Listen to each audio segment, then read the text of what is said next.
Amigos de Biblia Libre, ¿cómo están? Bienvenidos al año 2022 aquí en Biblia Libre Prédicas, su espacio de predicación de la palabra de Dios, de estudio bíblico, de análisis.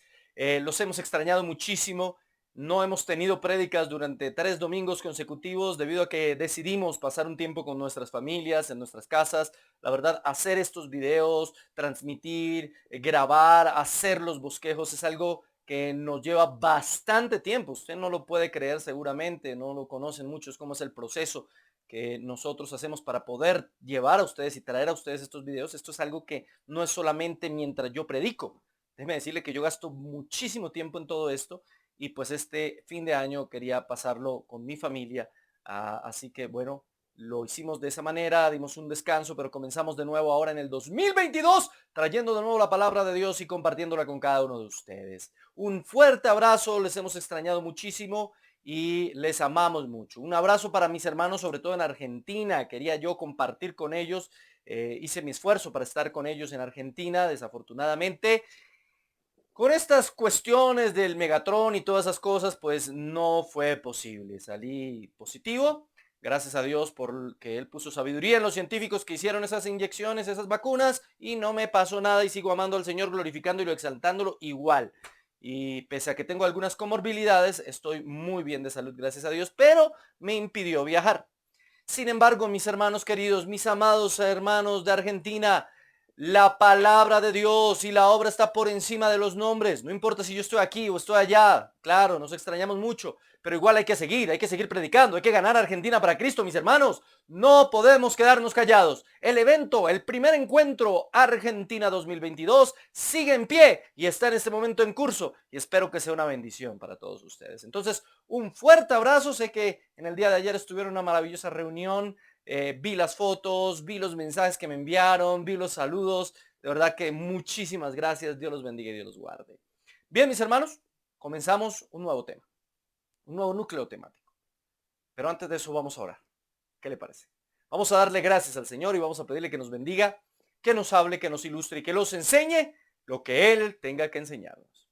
Amado Señor, Dios y Padre Celestial, te damos muchas gracias, Rey de Reyes, por esta maravillosa oportunidad de estar en tu presencia. Gracias, Señor, por el privilegio que nos das de compartir con cada uno de nuestros hermanos. Señor, por favor, habla a nuestro corazón, habla a nuestra vida, enséñanos. No nos permitas, Señor, inclinarnos a izquierda o a derecha. Permítenos, Señor, ir en el centro de lo que tu palabra quiere enseñarnos. Ayúdanos, Señor, a entender tu modelo económico. Ayúdanos, Señor, a entender lo que tienes para nuestra vida, para nosotros. Ayúdanos, Señor, a ser guiados por tu Espíritu Santo en cada decisión que tomemos y en cada cosa que hagamos. Colocamos este mensaje en tus manos y en tu presencia y te pedimos que hables a nuestro corazón en el nombre del Padre, del Hijo y del Espíritu Santo. Amén y amén.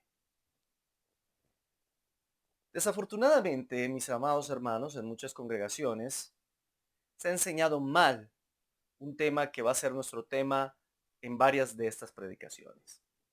Y es el tema de la mayordomía bíblica. Hay dos extremos en los que se ha enseñado este tema. Está el extremo ultracapitalista, está el extremo de aquellos que simplemente piensan que el modelo bíblico es el capitalismo. Y ellos han enseñado su teología de la prosperidad, donde la prosperidad se resume en simplemente tener mucho dinero, ser exitosos, ricos, millonarios y bonitos. Está el otro extremo, que vienen de una mal llamada teología de la liberación, que fue organizada, de hecho, aquí en Medellín en los años 60 y que después llegó a la Argentina y se distribuyó por toda Latinoamérica. Y era algo así como un evangelio social que veía a todo lo que era capitalismo y el sistema económico mundial, el Fondo Monetario Internacional y la Organización Mundial del Comercio como entidades satánicas que estaban en contra de los principios bíblicos de igualdad, de equidad y prosperidad para todos. Ambos modelos se han movido a través de la historia, ambos tienen representantes en diferentes iglesias y congregaciones. Y estuve, mientras hacía mi estudio sobre mayordomía bíblica, viendo diferentes predicadores que muchos de ellos los admiro y los respeto mucho. Por ende, no voy a decir sus nombres porque esto no es un tema fundamental de fe. Sin embargo, sus predicaciones alrededor de este tema fueron bastante laxas. Demostraban claramente una fuerte tendencia a uno u otro extremo de los que acabo de hablar, y no un apego absoluto y completo a las escrituras.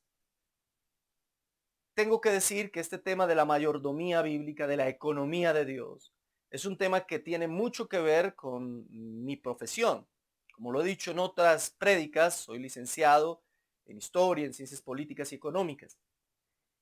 Así que este es un tema que yo he tratado de manera académica durante más de 17 años en diferentes aulas. Y cuando lo estudio a la luz de la escritura, tomo una postura muy distinta a la que seguramente usted ha escuchado en muchos de los predicadores, bien sea los predicadores de la prosperidad o bien sea los predicadores de la liberación. La postura que nosotros en Biblia Libre y que yo particularmente tomo alrededor de este tema es una postura absolutamente bibliocéntrica. Claro, cada uno de ellos dice lo mismo. El predicador de la prosperidad te va a decir que él está en una postura bibliocéntrica. El predicador del movimiento de la liberación te va a decir que su postura es bibliocéntrica y cristocéntrica. Pero yo quiero enfatizar ese punto por el hecho de que vamos a comparar lo que la Biblia dice con lo que el movimiento económico capitalista o el movimiento económico socialista nos han enseñado, con lo que los predicadores de la prosperidad o los predicadores de la liberación nos han enseñado. Y comparándolo con lo que la Biblia enseña, intentaré demostrar que ninguno de ellos tiene la razón y que la Biblia tiene un concepto diferente a lo que unos y otros enseñan. Y seguramente lo que yo predique en esta serie de sermones contradecirá, será diferente a lo que muchos de sus predicadores favoritos han predicado durante muchos años, e incluso puede ser distinto a lo que su postura política o económica opina, o lo que usted opina en su postura. Quiero pedirle que tenga una mente y un corazón abierto. Quiero pedirle que por un segundo olvide su propia postura económica política y que se centre en lo que la Biblia enseña, para que podamos encontrar la verdad de lo que es la mayordomía y la economía de Dios. Esto no es fácil. Digamos que si hay un fanático que es peor que un fanático religioso, es un fanático político. Tal vez no haya un fanático peor que un fanático político.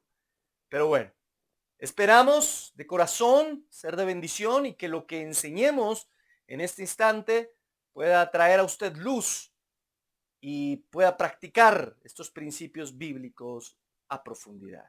Esto es un tema difícil, la verdad. Espero que no se vuelva enemigo mío si opina diferente a mí. Espero que no deje de ver las prédicas si en este tema opina diferente a mí. Pero en Biblia Libre hacemos eso. Tomamos temas polémicos, temas difíciles. Acabamos de salir de escatología, de la cual a muchos no les gustó porque pues no era la postura de ellos. Tristemente, y algunos seguramente dejaron de ver Biblia Libre Prédica simplemente porque yo no prediqué la postura de ellos.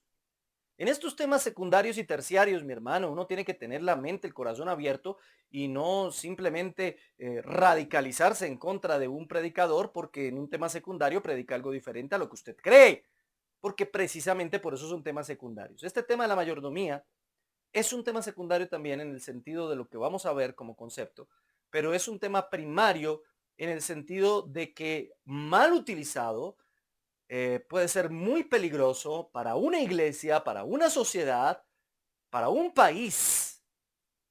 Y muchos han sacado provecho de este tema para hacerse millonarios, para formar grandes emporios y grandes empresas, para hacerse superpoderosos o para ganar beneficios políticos.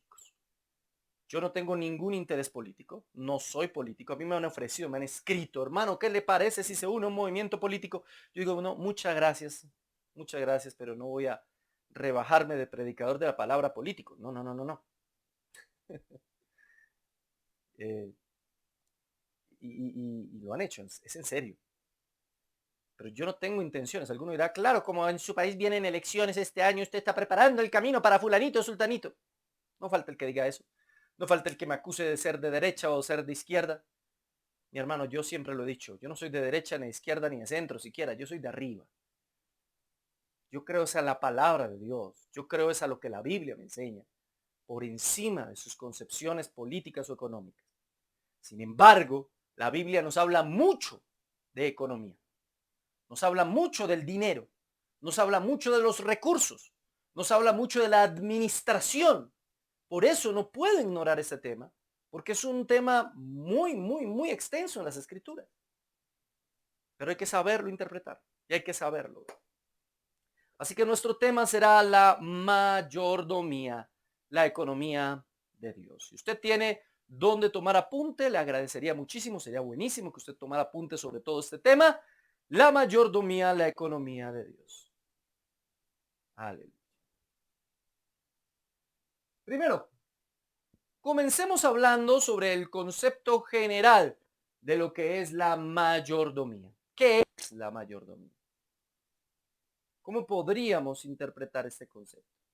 Hay dos palabras griegas en el Nuevo Testamento que nos hablan de mayordomo o de mayordomía. Y estas dos palabras nos dejan entrever qué es lo que tenía el escritor de los diferentes libros usando una u otra palabra. Nos dejan entender el contexto. La primera palabra es la palabra epitropos, que significa administrador, capataz o mayordomo. Por eso se traduce como mayordomo. Epitropos nos habla de una persona que está administrando algo que no es de él, algo que es de otro, pero que está en sus manos el hacerlo prosperar. Epitropos. En una segunda palabra tenemos oikónomos. Oikónomos, que también significa mayordomo, gerente o administrador. Lo curioso, parece que ambas palabras significan absolutamente lo mismo, pero lo interesante de estas dos palabras, o de esta segunda palabra, oikónomos, es que de ahí proviene nuestra palabra economía. Economía. Es decir, la misma raíz griega que se utiliza a veces para hablar de mayordomo es la misma raíz griega que utilizamos nosotros para hablar de economía. Yo sé que hay mucha gente que no le gusta este tema, hay mucha gente que no le gusta el tema porque piensa en economía y piensa en números, y hay gente que no le gustan los números. De hecho, yo no soy muy bueno en números y me dirá, entonces, ¿cómo va a hablar de economía?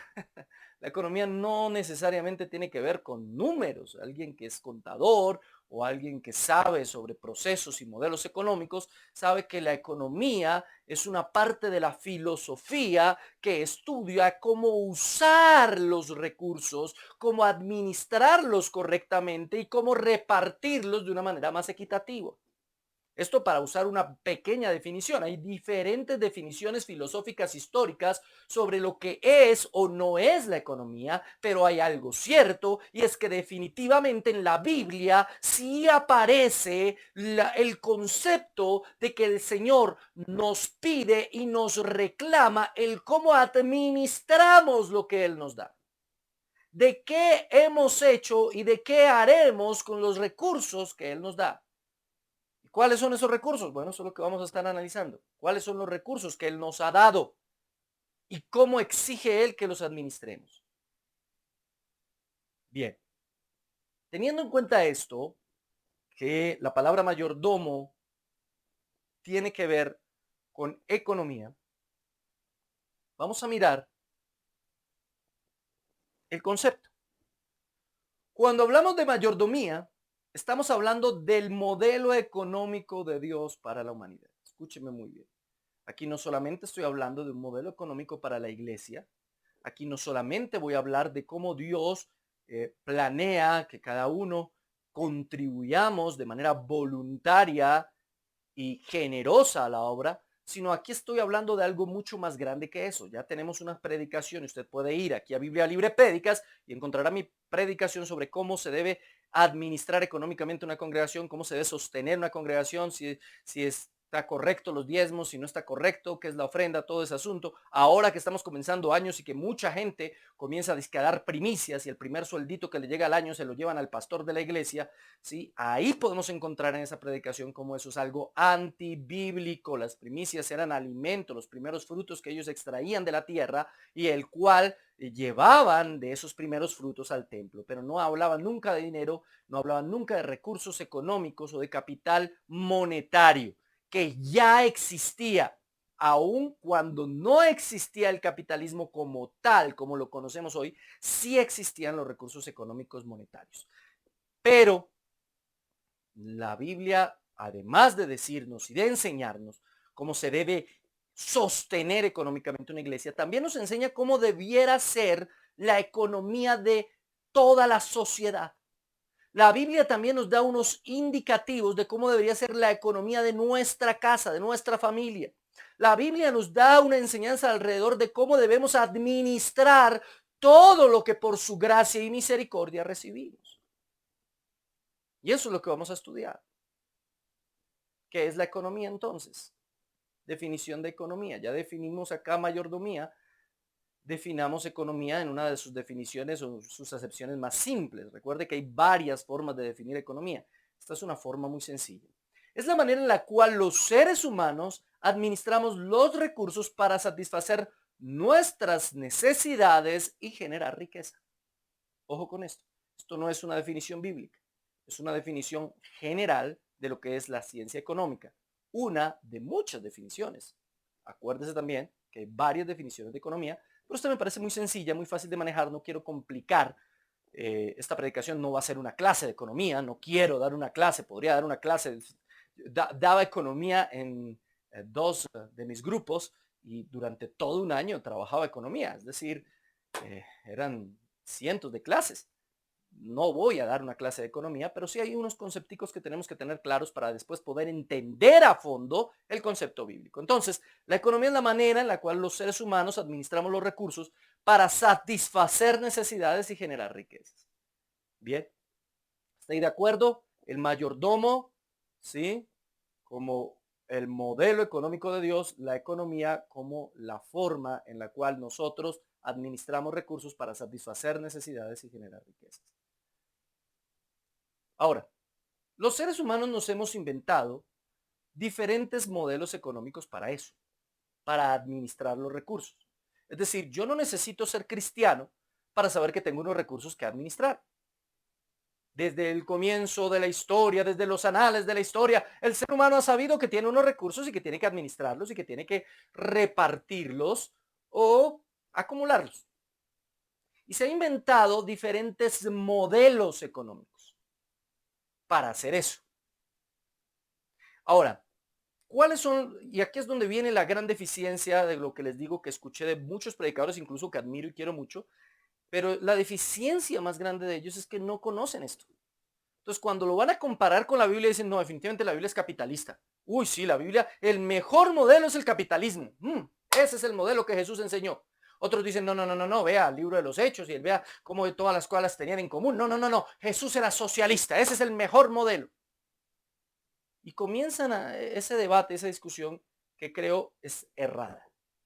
Creo que es errada porque creo que cada uno de estos modelos que someramente explicaré a continuación son modelos inventados por seres caídos y pecaminosos. Por lo tanto, todos estos modelos son modelos defectuosos. No son modelos correctos a la luz de la Escritura y ya vamos a comenzar a compararlos con la Escritura. Hay tres grandes modelos. Y no estoy hablando de modelos solamente como modelos, sino como grupo. ¿Por qué como grupo? Porque no podemos hablar del modelo de libre mercado y ya. No, debemos hablar de los modelos de libre mercado.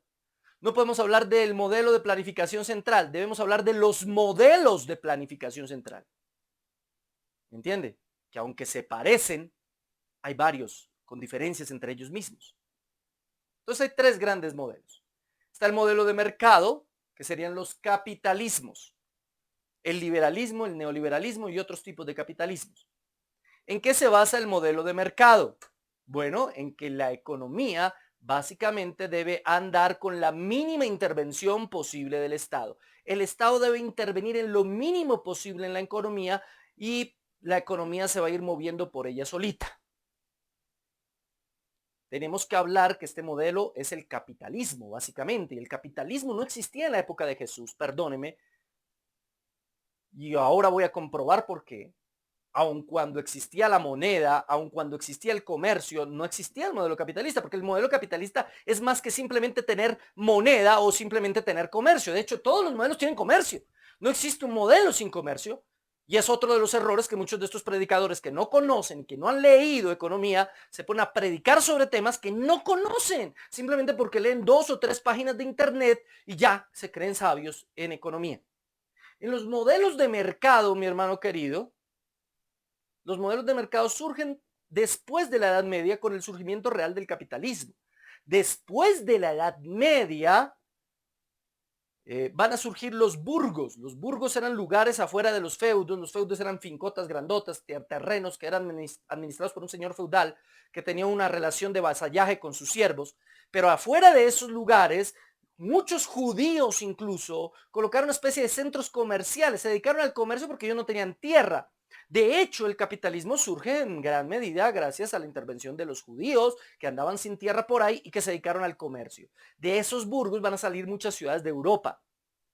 Y de ese modelo de intercambio comercial, que en esa época era al principio con la sal y después con el oro, comienza a surgir todo un sistema de comercio y bancarización al cual llamamos capitalismo, que permite que las personas que son los dueños del capital puedan acumular riqueza con el trabajo de las personas que laboran para ellos.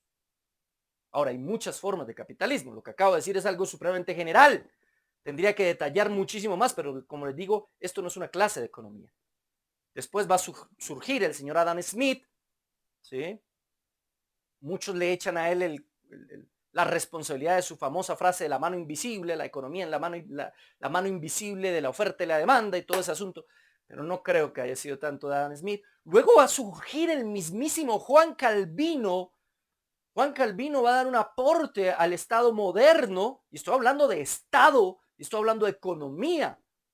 El modelo económico que Juan Calvino propone es un modelo eminentemente capitalista. Estoy hablando de un teólogo. Por eso yo no puedo separar la economía de la teología. Alguno me dirá, pero hermano, usted todavía no ha tocado ningún versículo bíblico. Tranquilo, que ya viene el chorrero de versículos bíblicos. Por ahora le estoy contextualizando. Entonces, hay muchos capitalismos.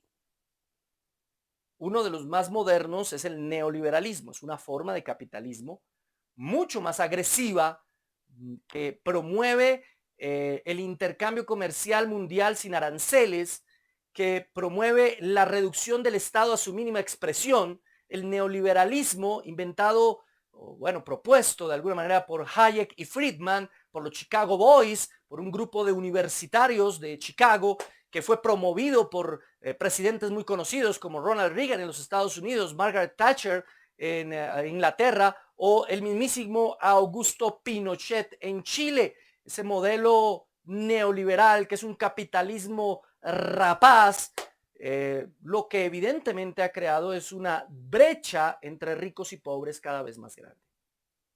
Por eso yo no puedo hablar de un solo capitalismo, hay muchos capitalismos. No todos los capitalismos son como el neoliberalismo. No todos los países neoliberales son iguales tampoco. Hay países neoliberales en algunas cosas y en otras cosas protegen mucho su economía, cosa que no es muy acorde con el neoliberalismo. Por eso, hablar como tan a la ligera y decir esto es de Dios y esto no es de Dios, este es el modelo de Dios y esto no, es ser muy ignorante en este tema. Este tema tiene muchísimos matices, mis hermanos. Demoraría semanas explicándole cada uno de estos modelos y aquí tengo que hacerlo en 10 minutos. Por otro lado, tenemos los sistemas de planificación central. A diferencia del libre mercado, que deja que el mercado se mueva más o menos solo, en los sistemas de planificación central la idea es que el Estado controle completamente la economía. Oferta, demanda, precios, aranceles, todo lo maneja el Estado, lo controla. Y dentro de esos modelos de planificación central hay unos submodelos que son muy distintos entre sí. encontramos los diferentes tipos de socialismos, los diferentes tipos de comunitarismos. ¿Se da cuenta que esto no es solamente de los capitalistas y los comunistas? Guerra Fría. No, mi hermano querido, hay muchos modelos socialistas, muchos. El comunismo es un modelo socialista. Y hay muchas iglesias que satanizan todos los modelos socialistas y dicen eso es del diablo, eso es de Satanás, eso no es bíblico, todo eso es un error de Marx. Ni siquiera se lo inventó Marx. Karl Marx, filósofo alemán, Friedrich Engels, su compañero inglés, todos ellos dos propusieron un modelo que se llamó comunismo en una cosa que se llamó el Manifiesto Comunista y el Capital. Es un libro de 3 tomos, así que más grande que una Biblia. Y muchos se ponen a darle palo al comunismo y a darle palo al socialismo y a atacar esos modelos y no se han leído ni siquiera el manifiesto. No lo conocen. Por eso me da risa, porque no saben de lo que están hablando. Y alguno dirá, ay hermano, es que usted es socialista. No, para nada. Usted es comunista, menos. Menos. Pero es que para yo poder sacar un juicio de valor sobre algo, debo conocerlo. Por eso la Biblia me enseña a juzgar con justo juicio. Si yo no conozco a fondo de lo que estoy hablando, ¿cómo voy a sacar un juicio de valor sobre eso? Entonces, en los modelos de planificación central hay diversidad. Mire, cuando Carlos Marx propone, y su amigo Engels, el comunismo era un paso intermedio, según él, para llegar a algo diferente que es el anarquismo. Es donde acaban con la escuela, con la iglesia, con el Estado, con todo. Era un paso necesario porque Marx era un historicista. Él pensaba que la historia llevaba unos pasos y que el fin de la historia era acabar con la lucha de clases. Todo eso lo leí en el Capital, mi hermano. Yo sí leí el Capital, por eso puedo juzgar a este grupo, por eso puedo coger sus ideas, extraer las cosas interesantes, pero también sacar claramente las cosas que están completamente equivocadas. Ahora, Marx no se inventó el socialismo. El socialismo existía mucho antes de Marx.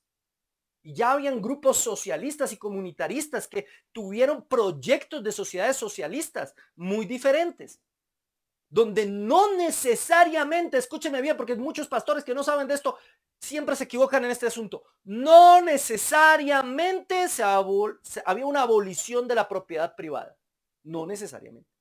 En el comunismo sí, hay abolición de la propiedad privada, las cosas no son de las personas, las cosas son del Estado y supuestamente el Estado las reparte por igual a todo el mundo. Pero no necesariamente todos los socialismos son así. Hay muchos socialismos.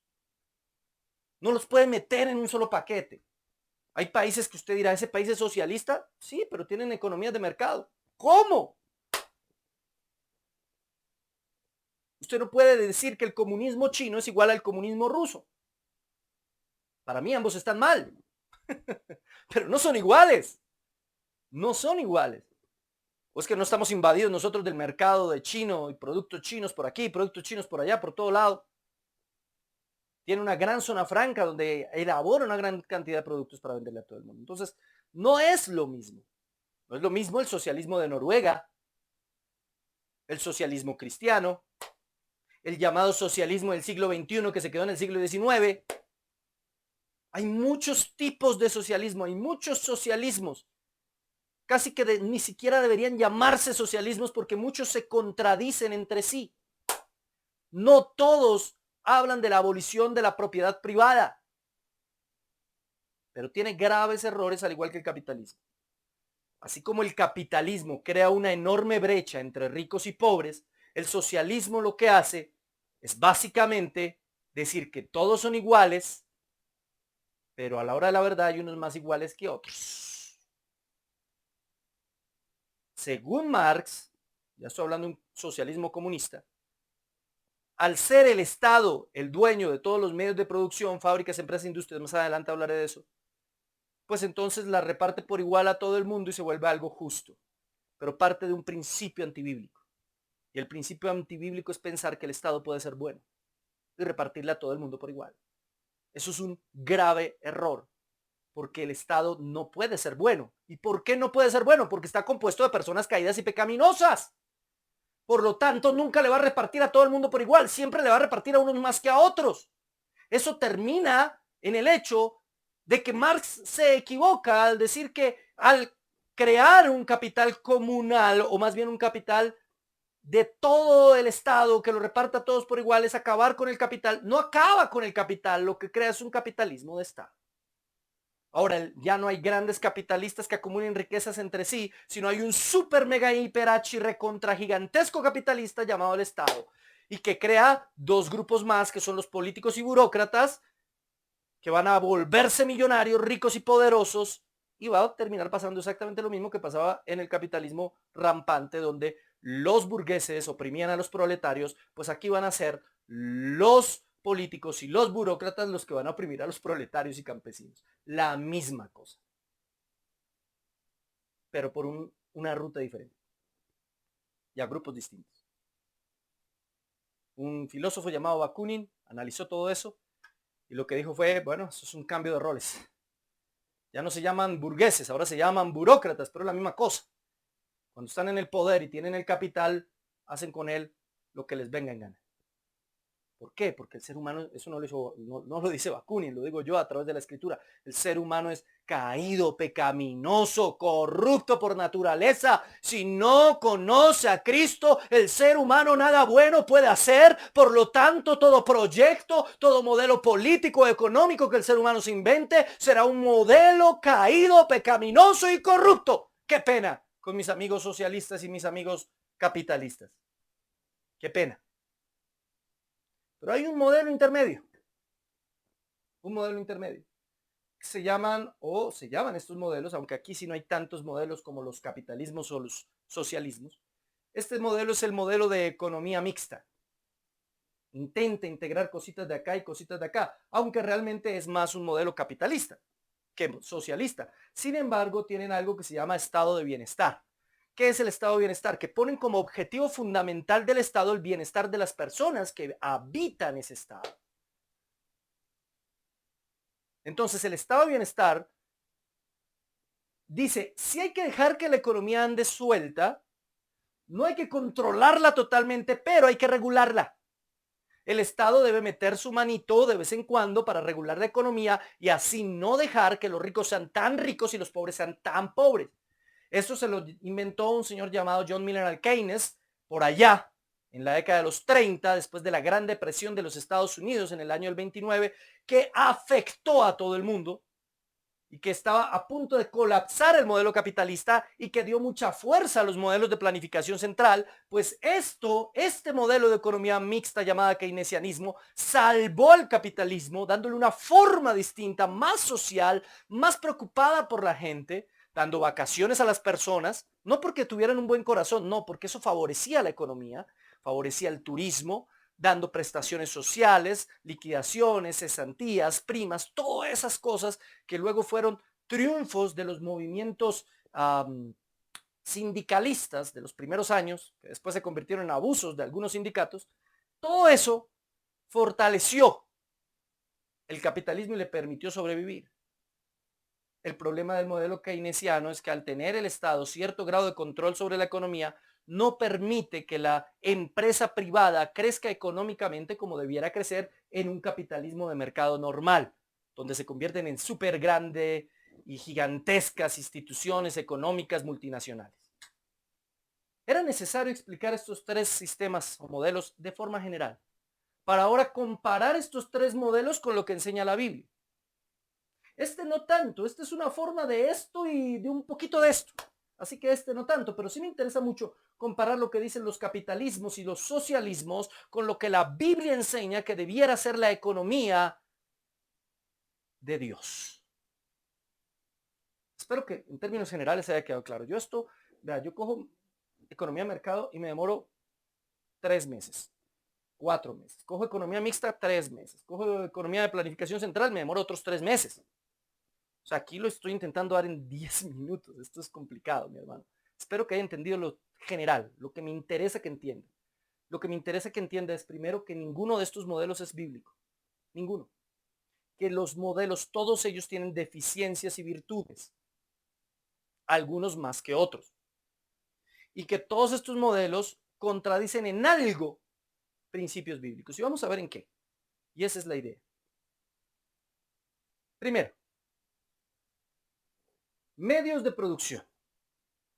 los modelos tienen algo que llamamos medios de producción y tienen filosofías diferentes alrededor de los medios de producción. ¿Qué son los medios de producción? Fábricas, máquinas, talleres, materia prima, todo con lo que se produce en una sociedad. ¿Bien? ¿Qué dice la economía de mercado?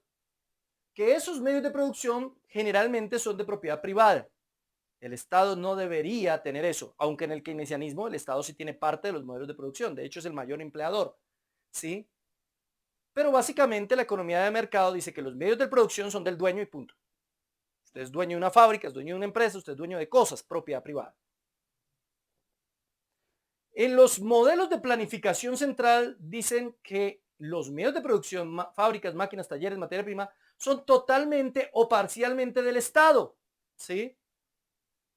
O de los trabajadores en modelos comunitaristas o cooperativistas. Entonces, por eso existe el cooperativismo internacional, aunque no es un modelo estatal, pero también existen propuestas donde son los empleados, los dueños de las empresas, de las fábricas y de los medios de producción, de las maquinarias, de todo eso.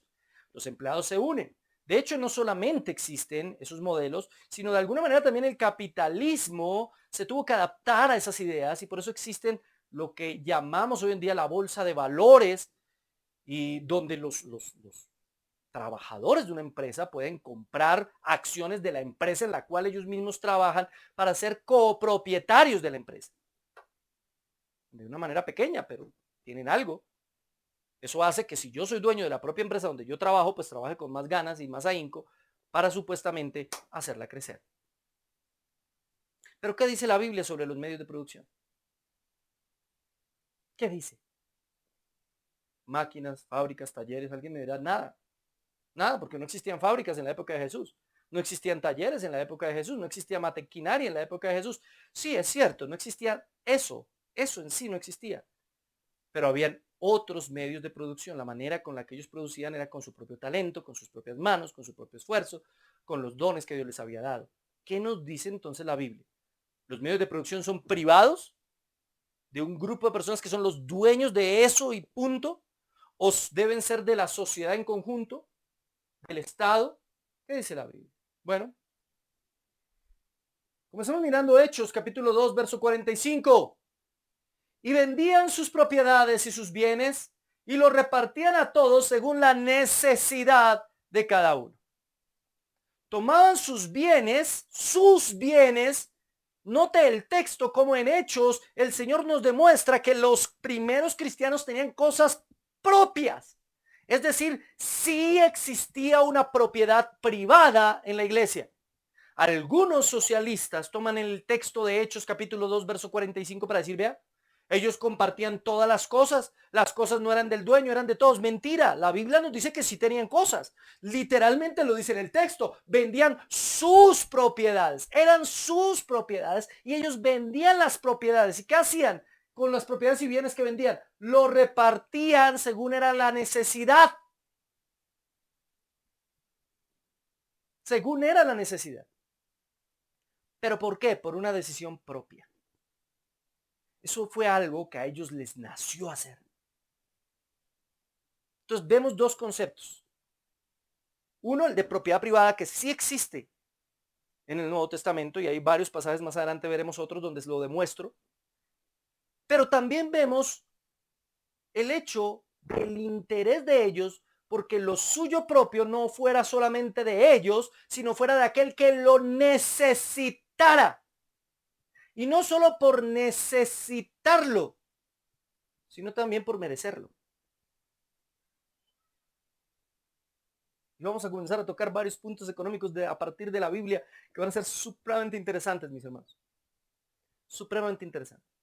Entonces, solo viendo Hechos capítulo 2, verso 45, nos damos cuenta que ese versículo nos demuestra que no eran los primeros cristianos unos capitalistas rampantes que simplemente acumulaban riqueza en pos y favoreciéndose del trabajo de otros, no, pero tampoco eran unos socialistas que no tenían propiedades y que alguien los obligaba a repartir lo que ellos habían ganado por años a los demás, no, ni una ni otra.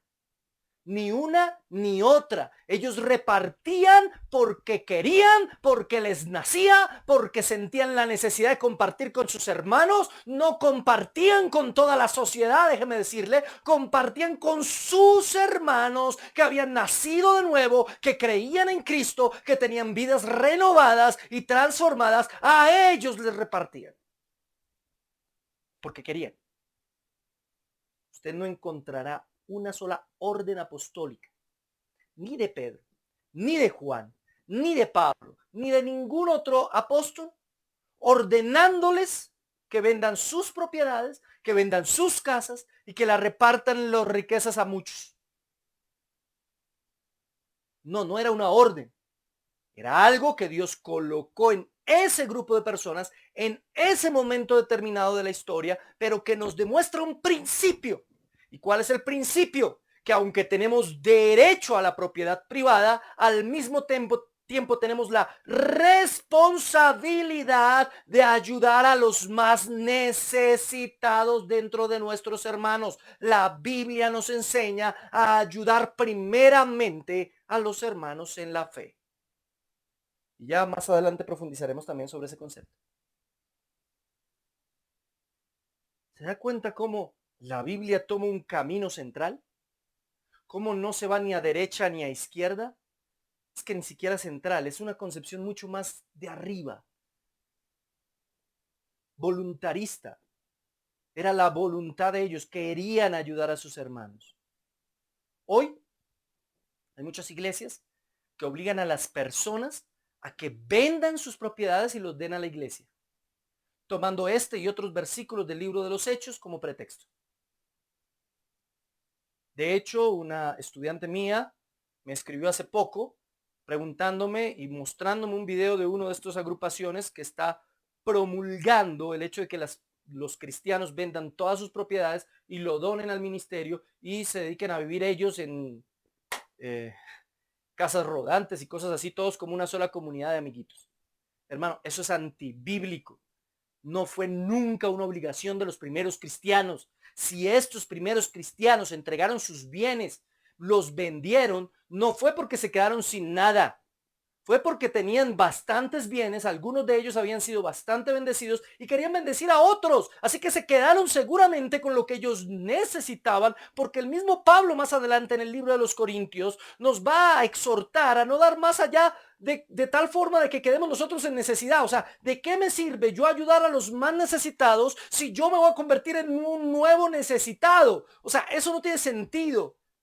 Por ende, y por la misma lógica del texto, entendemos que ellos dieron no de las obras, pero también se satisfacieron sus propias necesidades y ahora, siendo sus necesidades satisfechas, comienzan a ayudar a los demás a satisfacer sus propias necesidades. Pero ojo, estamos hablando de hermanos en la fe. Estamos hablando de cristianos nacidos de nuevo de verdad. ¿Y por qué hago ese énfasis? Porque esto no es ayudar a la gente que es vaga y que no hace nada, que es una mala interpretación que le dan muchos al socialismo, que piensan que el socialismo es darle a todo el mundo así no haga nada. No, jamás, nunca. Cuando usted lee realmente los textos socialistas, se da cuenta que los socialistas nunca propusieron ayudarle al que no trabaja. Jamás. O sea, eso es una ignorancia total de lo que es el socialismo. Y no estoy defendiendo el socialismo, solamente estoy haciendo un justo juicio. Porque, repito, no soy socialista. Pero es que el socialismo no enseña eso. Eso es una mentira que los del otro extremo les han vendido a los socialistas para que la gente no vuelva socialista. Pero el principio aquí es el mismo. Lo que la Biblia está diciendo es vamos a ayudar a los hermanos en la fe, porque sabemos que son nacidos de nuevo, porque sabemos que si están en necesidad no es porque hayan estado vagando y emborrachándose y gastando el dinero, malgastando el dinero en cosas que no son, o porque sean personas que no quieren trabajar. No, son personas nacidas de nuevo que entienden que deben trabajar, que se han esforzado y han trabajado duro, pero que las circunstancias del sistema los han llevado a la pobreza. Porque perdóneme, amigo capitalista rampante, perdóneme, pero ese cuentazo de que la gente es pobre porque quiere no es bíblico y no es cierto. Claro, hay pobres que son pobres porque quieren, sí. porque son vagos, borrachos, mujeriegos, jugadores, mentirosos, hipócritas que se la pasan malgastando el dinero. Sí, pero no todos son así. Discúlpeme, yo vengo de una familia pobre. Cuando era niño éramos bastante pobres. Gracias a Dios, Dios nos ha ayudado, nos ha permitido salir adelante. No somos ricos, pero éramos pobres porque queríamos. No, mi papá, papi, salud. Mi papá trabajaba muy duro, luchaba muy duro para sacarnos adelante. Pero las circunstancias, el modelo, el sistema. Ahora, después de años nos logró sacar adelante, sí. Pero cuando yo veo por qué, voy a encontrar que no fue por el capitalismo que nos permitió hacer empresa y salir adelante. No. Por ejemplo, él construyó su casa gracias a subsidios que le dio el Estado. Ahí de qué estoy hablando, economía mixta, no economía de libre mercado.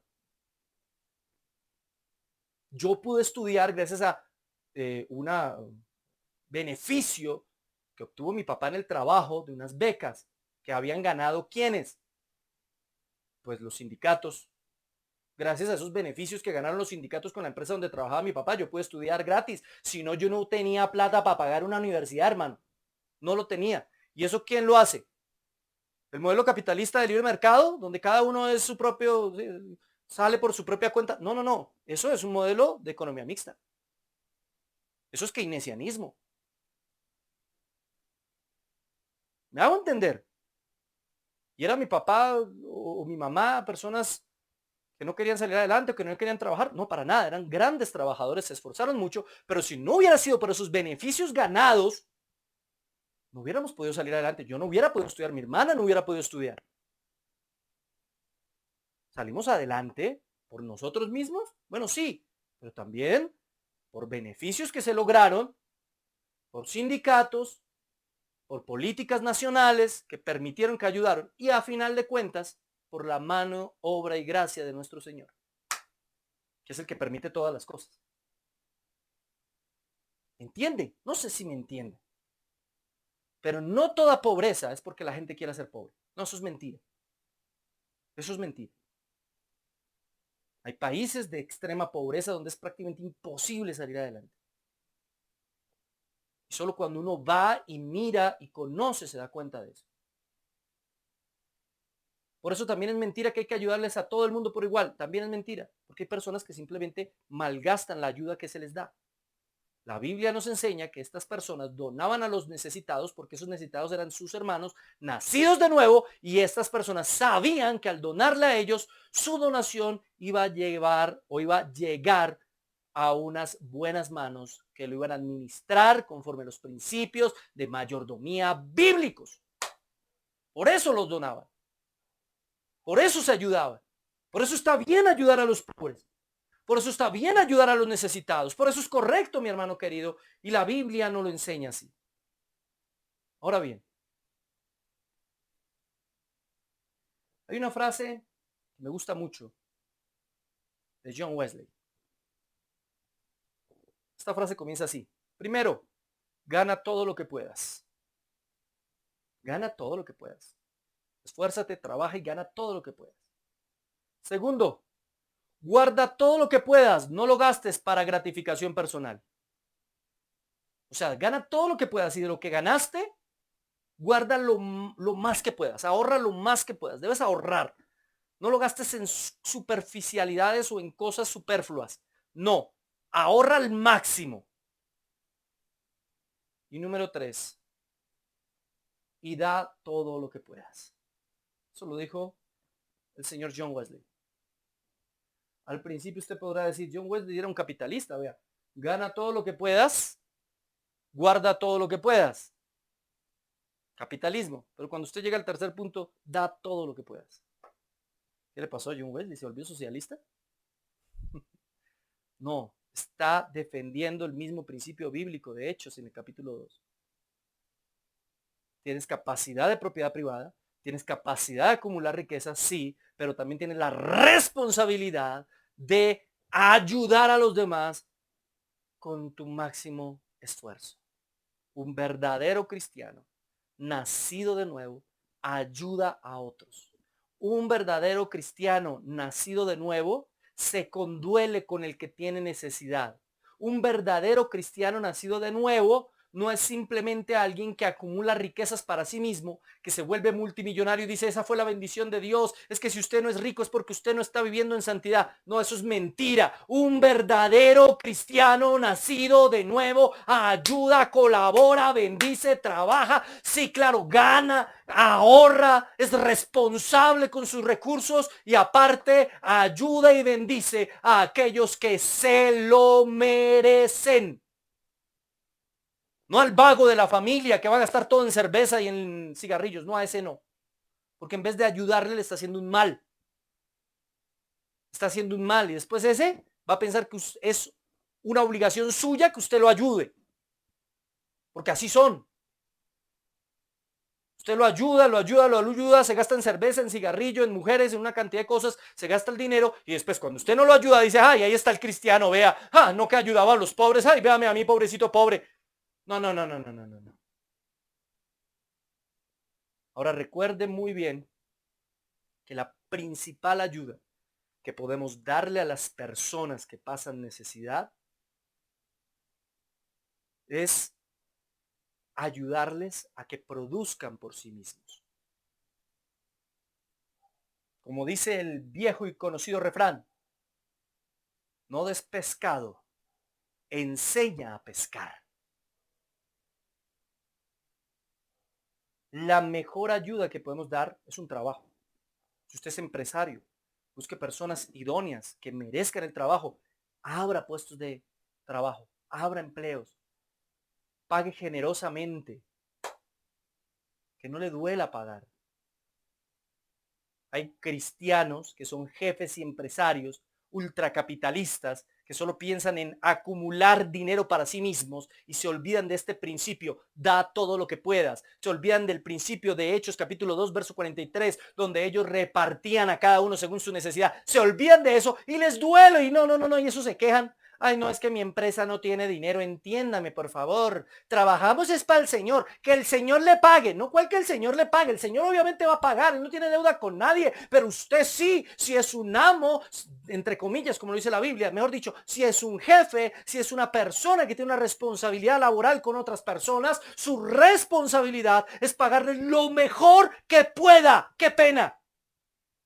Y entonces, ¿cómo hago que mi empresa capitalice? Vean, seamos honestos. Seamos honestos. Su empresa igual va a capitalizar. Es que a usted lo que le duele es que no capitalice en el ritmo que usted quiere que capitalice. Porque a muchos, incluso cristianos, gerentes, jefes, dueños de empresas, les duele entender que es más productivo pagar bien a sus empleados para que ellos produzcan más y mejor, trabajen con más gusto y alegría y entonces su empresa va a capitalizar. ¿Les duele eso? No, es que yo no les puedo dar un centavo más. Estoy en una crisis tenaz. Esta empresa está que se acaba y después usted le ve las fotos por allá en París, por allá en Londres, malgastando una cantidad de dinero. No, que la empresa estaba en crisis. Pero para él irse a París y para gastarse por ahí una cantidad de dinero, para estar por allá en los países nórdicos, ahí sí la empresa no estaba en crisis, ¿cierto? O sea, la empresa está en crisis para los trabajadores, pero no para el dueño. Un verdadero empresario cristiano debe tener como prioridad a sus trabajadores. Y no le estoy diciendo, empresario cristiano querido, que usted no gane dinero, que no gane bien. No le estoy diciendo que no se vaya de vacaciones a un lugar bonito. No, le estoy diciendo que usted, como enseña la Biblia, debe sentarse a hacer cuentas, calcular cuáles son sus ingresos y repartir de la forma más equitativa y justa posible, incluido usted mismo. No porque usted es el dueño del letrero tiene que ganar 10 veces más que los demás. No, no necesariamente. Tiene que sentarse y ser justo. Este hombre trabaja muy duro, viene bien temprano, se va bien tarde, se esfuerza muchísimo, tiene una familia grande, es una persona, un empleado eficaz, confiable. Hombre, ¿cómo no le voy a pagar bien? No, pero es que este otro sí es un vago, este no hace nada, ese solo trabaja cuando yo paso al lado. Cuando paso al lado se las da de que está trabajando, pero cuando me voy se pones ahí a tomar café y a mirar los resultados deportivos. No, ese no. tiene que ser justo. Justo. ¿Se acuerda usted de la parábola que cuenta el Señor alrededor de los trabajadores de la viña? Que unos llegaron a primera hora y los otros llegaron ya más tarde. Y el jefe se comprometió en pagarles. El jefe se compromete, el señor de la viña. Bueno, usted les va a pagar esto, usted les va a pagar esto. Se comprometió en pagarles lo mismo. Y al final del día dijeron un momento, pero nosotros trabajamos más que los que llegaron después. ¿Por qué nos pagaste lo mismo? ¿Qué les dice? Yo les pagué lo que me comprometí a pagarles. ¿Se acuerdan de la parábola? Yo fui justo porque me comprometí en pagarles eso y eso les pagué. En pocas palabras, el Señor está diciendo, yo soy el dueño. Con lo que me comprometo les cumplo. Pero yo hago con mi plata lo que quiero. Pero les cumplo. Les cumplo.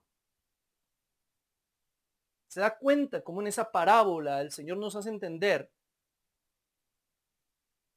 dos conceptos básicos? El concepto de propiedad privada, de capitalización por parte del dueño del terreno, pero al mismo tiempo el concepto de cumplimiento y justicia.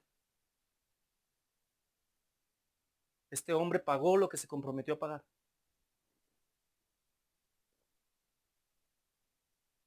Pero si usted es un jefe cristiano, es un empresario cristiano, debe aprender a ser justo y sabio con lo que tiene.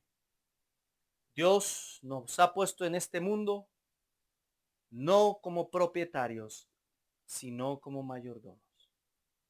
Entienda eso muy bien. Dios no nos colocó en este mundo como dueños de las cosas. El problema aquí radica en que los capitalistas dicen la propiedad es privada y los socialistas dicen la propiedad es comunitaria. Entonces, para los capitalistas la propiedad es de el dueño. Para los comunistas la propiedad es de todos. Para la Biblia la propiedad es de Dios. Es muy diferente. La propiedad no es suya. No es mi casa, no es mi carro, no es mi empresa. Es la empresa que Dios me prestó, es el carro que Dios me prestó, es la casa que Dios me prestó. Y tengo que administrarlo de la mejor forma posible. No es el carro que el gobierno me dio, la casa que el gobierno me da y que si quiere me la quita. No, no, no, no, no. Todo es de Dios. Dios es el dueño de la propiedad en el modelo bíblico. Muy diferente al capitalismo, muy diferente al socialismo. Es Dios el dueño y nosotros meros administradores de sus riquezas. La riqueza sigue siendo. ¿Qué dice la Biblia? Dios es el dueño de la ¿qué? De la plata y el oro. Él es el dueño de todo. De todo. Vamos a comprobarlo bíblicamente. Mateo 19:24. Otra vez os digo que es más fácil pasar un camello por el ojo de una aguja que entrar un rico en el reino de Dios. Algunos socialistas toman esto para decir, ¿se dan cuenta cómo Jesús está en contra de los ricos? Jesús está en contra de aquellos que acumulan capital, los capitalistas, que acumulan riqueza. Dios está en contra de ellos. No, eso no es lo que dice el texto. Si usted mira el contexto, está hablando con el joven rico. El joven rico tenía muchas cosas y muchas posesiones. El joven rico llega ante Jesús y le dice, ¿cómo te puedo servir? El Señor le dice, cumple los mandamientos. Y dice, desde la niñez, desde toda la vida, yo he cumplido con todas las ordenanzas. Ah, bueno, entonces vende todo lo que tienes y sígueme. ¿Qué es lo que está diciendo el Señor? Yo debo ser el primero en tu vida.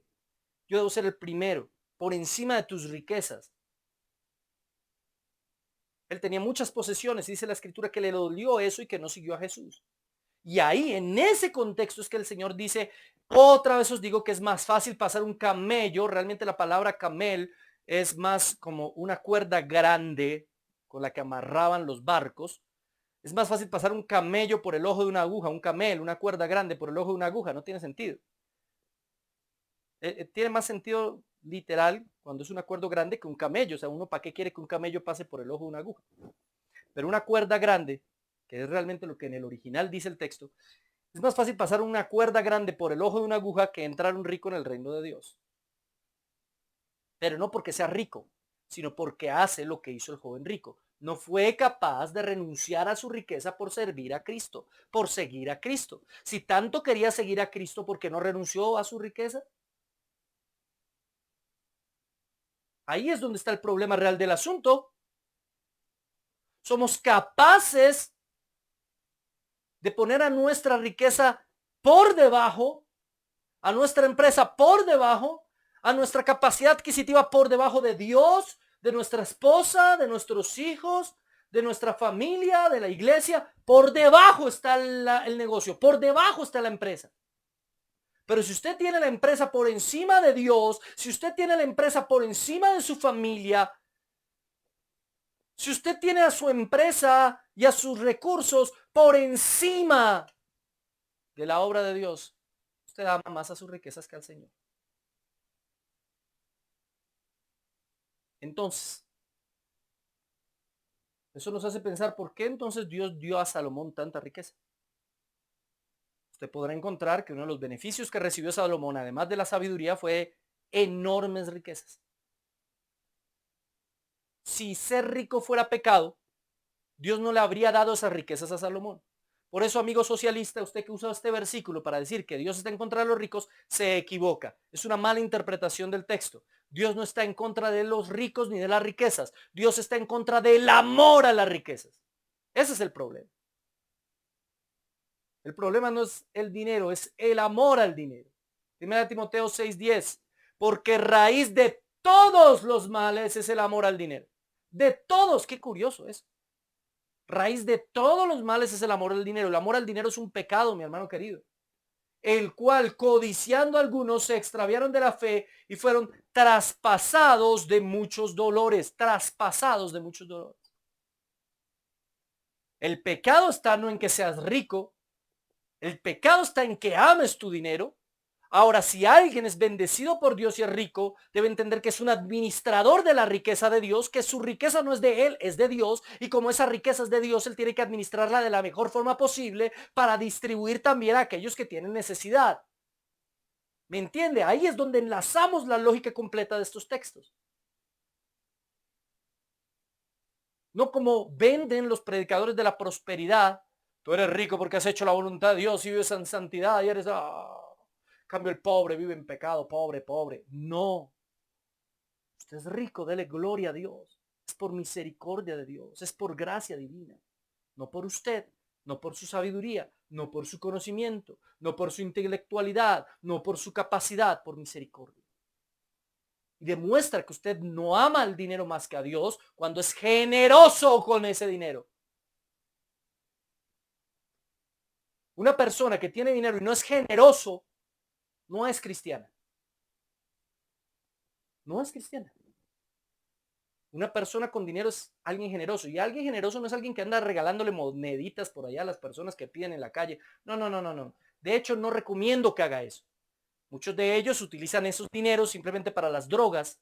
Algunos usan a los niños como pretexto para pedir dinero, para que uno le dé lástima y les dé plata. Mejor cómprele un pan, mejor gástele una bolsa de leche, alguna cosa. No ande dando moneditas. Eso no quiere decir que usted sea generoso. No.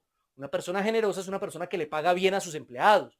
Una persona generosa es alguien que es responsable con sus papás y agradece en algo lo que sus papás le han dado y le lleva platica, les gasta algo, les compra buenos regalos. Una persona generosa es aquel que puede ir a visitar a otro, ir a visitar a un enfermo, llevar al que tiene necesidad, compartir, crear trabajo, crear fuentes de ingresos. Una persona generosa es una persona que entiende que lo que tiene es de Dios y que a Dios tendrá que rendirle cuentas por sus recursos. Entonces, ¿usted puede tener propiedad privada como lo enseña el capitalismo? Sí. Pero eso le da una responsabilidad social como lo enseña el socialismo. Le da una responsabilidad con aquellos que tienen menos. ¿Se da cuenta la diferencia que hay entre uno y otro? Muy diferente lo que enseña la Biblia. Ahora, Hebreos 13:5. Sean vuestras costumbres sin avaricia, contentos con lo que tenéis ahora, porque Él dijo, no te desampararé ni te dejaré. Mire, Hebreos 13 nos está enseñando que en nuestras costumbres no debemos ser avaros, no debemos querer tener más de lo que necesitamos para vivir de una manera cómoda y bien. Todos tenemos derecho a anhelar vivir bien y cómodamente. Tenemos derecho a buscar una mejor condición de vida. Eso está bien, hermano querido, pero no el querer acumular riqueza por acumular riqueza. Eso es un pecado. Debemos aprender a ser generosos, no avaros. Hay personas que si se pierde un billete de 50,000 hacen un show completo. Bueno, 50,000 en Colombia es, ¿qué les digo yo? No sé cuántos dólares son 50,000. Pero no es mucho, no es mucho. Y hacen un show completo. Terrible. No, tenemos que aprender a ser generosos, hermano. Tengamos o no tengamos. ¿Qué pasa si mañana pierdes todo lo que tienes? ¿Te angustias? ¿Te desesperas? ¿Te enloqueces? ¿Te entristeces? ¿Lloras? La Biblia nos dice que tenemos que aprender a estar contentos. Contentos. Hay gente que no disfruta la bendición que Dios le ha dado, no está contento con lo que Dios le ha regalado, anda frustrado porque no tiene lo que otro tiene. Eso nos suele pasar mucho. Veas que el vecino tiene un carrazo, ese carro que tiene el vecino, tremendo carro. ¿Quién sabe en qué negocio turbio estará el vecino para haber conseguido ese carro? ¿Quién sabe por allá qué cosas raras estará vendiendo? Eso tanta plata no sale de la noche a la mañana. Nos volvemos unos envidiosos. Hay gente que lucha todos los días por demostrar que tiene más de lo que realmente gana. Pues gana muy poquito, pero eso sí, se compra el último iPhone 13 para demostrar que tiene un iPhone 13, así se quede sin con qué comer en la casa. Señores, no se trata de demostrar cuánto tiene. Cuando usted intenta demostrar que tiene más de lo que tiene, usted es una persona que no está contento con lo que Dios le ha dado. Y la Biblia enseña que debemos aprender a estar contentos con lo que Dios nos regala. Nos presta si quiere, no es nuestro si quiere. Nos lo prestó, mucho o poco, eso fue lo que nos quiso dar. Ahora, no confunda estar contento con lo que Dios nos da con estar conforme. ¿Cómo así, hermano? Sí, hay una diferencia entre estar contento y estar conforme. Estar contento es disfrutar lo poco o mucho que tenga. Lo disfruto. Le doy gracias a Dios. Gracias, Señor, por esto. No tengo sino para un poquito de arroz con un huevo. Lo disfruto. Pero mañana quiero comer carne. ¿Me entiende? Usted puede estar contento, pero no conforme. La Biblia no está a favor de los conformistas. Hay personas que se conforman con su condición y son pobres, viven pobres y ya se acostumbraron a mendigar centavos. Se acostumbraron a que los demás les regalen. Ayúdenme porque soy el pobre de la familia. Y viven felices con que todo el mundo les regale cosas. Eso es un error. No se conforme. Aprenda que la Biblia nos está enseñando todo el tiempo y más adelante en las otras prédicas lo vamos a ver. Aquí apenas no he salido en la introducción. Usted se va a dar cuenta que la Biblia enseña que debemos intentar siempre ser mejores, estar mejor, trabajar más, rendir un máximo fruto. No se conforme. Esté contento, pero no conforme. Dele gracias a Dios por lo que tiene, pero quiera tener un poquito más para tener mejor a su familia. No para demostrarle a los demás que usted tiene más dinero y que usted es más capaz y que usted es más rico y que le va mejor. No, porque usted quiere tener bien a su familia, porque quiere ayudar a los más necesitados.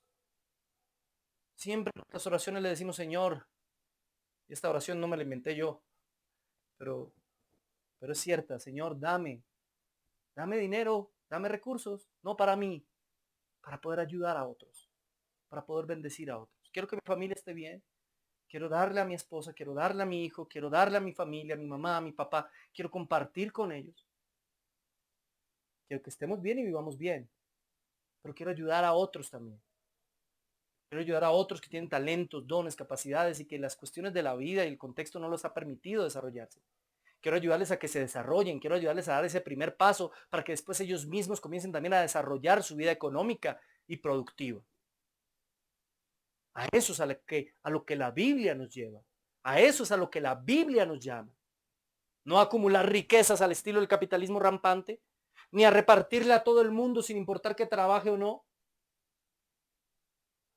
sino a ser administradores de lo que Él nos ha prestado. Apenas estoy comenzando, mi hermano querido. Esto es apenas la introducción. Lo que se viene, lo que se viene en este ciclo va a ser espectacular. Hasta aquí quiero pedirle que cierre sus ojos e incline su rostro. Vamos a orar. Vamos a darle gracias al Señor por lo que hasta ahora nos ha permitido estudiar. Amado Señor, Dios y Padre Celestial, en este día entendemos que los modelos económicos inventados por los hombres han sido modelos erróneos, porque son inventados por los hombres. Y nosotros los hombres somos caídos y pecaminosos. Que tanto el capitalismo rampante como el socialismo exclusivista han creado un mundo dividido, un mundo que no sigue tus parámetros bíblicos y escriturales. Pero también hemos aprendido hoy un primer principio de esos parámetros, y es el principio de la mayordomía. No somos dueños, la propiedad no es nuestra, es tuya. Es tuya y como tuya debemos saber administrarla.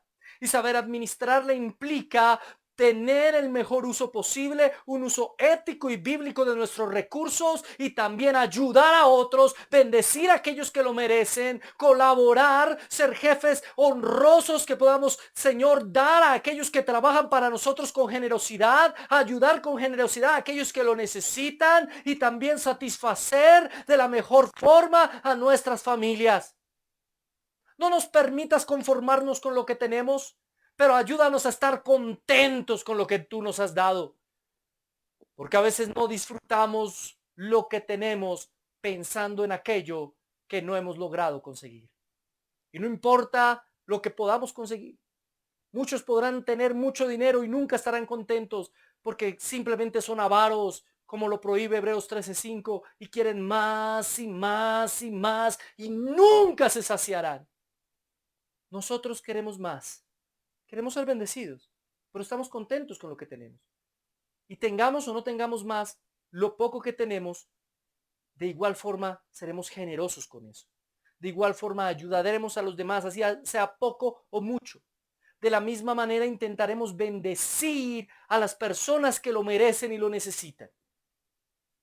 Con mucho o poco, intentaremos, Señor, ser de ayuda para los demás. Ayúdanos a ser sabios, ayúdanos a ser prudentes, ayúdanos a ser entendidos, Señor. Ayúdanos a compartir con otros. Ayúdanos, Señor, a poder ser esas personas que sean generosos. No permitas que seamos tacaños porque eso es antibíblico, es un pecado. Ayúdanos, Señor, a sentir como propia la necesidad de nuestros hermanos. A ayudar primeramente a los hermanos en la fe. A colaborar, Señor. A bendecir, a demostrar nuestra fe por medio de nuestras obras. Gracias te damos, Señor, por esta primera clase, por este primer acercamiento a los conceptos de mayordomía. Esto fue apenas la introducción. Te pido que en lo más pesado que viene en las próximas clases, en lo más polémico que viene en las próximas clases, tú nos ayudes, tú nos guíes, nos orientes y nos muestres y nos enseñes por medio de la escritura cosas útiles, prácticas, diarias. No queremos caer en el error del evangelio de la prosperidad. No queremos caer en el error del evangelio de la liberación. Queremos estar en lo que la Biblia nos enseña, no apartarnos ni a derecha ni a izquierda, ser de arriba, Señor, y recibir tu instrucción, tu guía y tu palabra directamente de ti. Gracias te damos, Señor, por esta maravillosa oportunidad, por este hermoso tiempo que hemos compartido con nuestros hermanos. En el nombre del Padre, del Hijo y del Espíritu Santo. Amén. Y amén. Muchas gracias, mis hermanos queridos. por habernos acompañado en esta primera clase. Apenas es una introducción, faltan cosas maravillosas, muy interesantes. Así que muy pendiente de Biblia Libre Prédicas. Quiero dar una mención muy especial a Kevalex Córdoba, a su esposita también, a todos los que trabajaron en Misión Guatemala. Usted ya puede ver la foto o las fotos en nuestro Facebook de lo que fue esa maravillosa misión donde compartimos la palabra. Y eso gracias a la generosidad de muchos de ustedes que donaron Biblias para que fuéramos y repartiéramos a esas comunidades indígenas de Guatemala y para que mi hermano Kevalex hiciera una obra evangelística. Él estuvo predicando, estuvo anunciando el evangelio allí, estuvieron compartiendo comida, inclusive un almuercito, y hicieron una piñata para los niños. Fue maravilloso. Eso es lo que los cristianos debemos hacer. En primer lugar la palabra de Dios, pero en segundo lugar ayudar a las personas en sus necesidades. De nada nos sirve simplemente ir y predicar e irnos. No, hay que dejarle la palabra. Y esa palabra fue gracias a la generosidad de ustedes. Muchas gracias a todos los que colaboraron con esas Biblias. Fueron una bendición. Gracias a todos los que colaboraron con dinero para ayudar en alguito a mi hermano Kevalex en el proyecto. Y gracias a todos los que colaboraron allá con la comida, con la piñata, con todas las cosas bonitas que hicieron, con la coinonía y confraternidad. Recuerden que esta semana tenemos videos. No nos abandonen los videos de Biblia Libre, por favor, compártanlo por todo lado, porque cosas muy interesantes vamos a estar analizando. Compártanlo en todas sus redes sociales, y todos los videos de Biblia Libre Prédicas. Y recuerde, mi hermano querido, que estamos orando. Ayúdame a orar para que todo en Argentina salga bien, para que todos los proyectos en los Estados Unidos salgan bien, para que México esté bendecido, para que Venezuela esté bendecido, para que Perú esté bendecido, para que Colombia esté bendecido, que son los lugares donde tenemos lugares físicos, y para que podamos llegar físicamente a otros países de Latinoamérica que necesitan la palabra de Dios y la sana doctrina. Dios los bendiga, Dios los guarde, y gracias por estar con nosotros aquí en Biblia Libre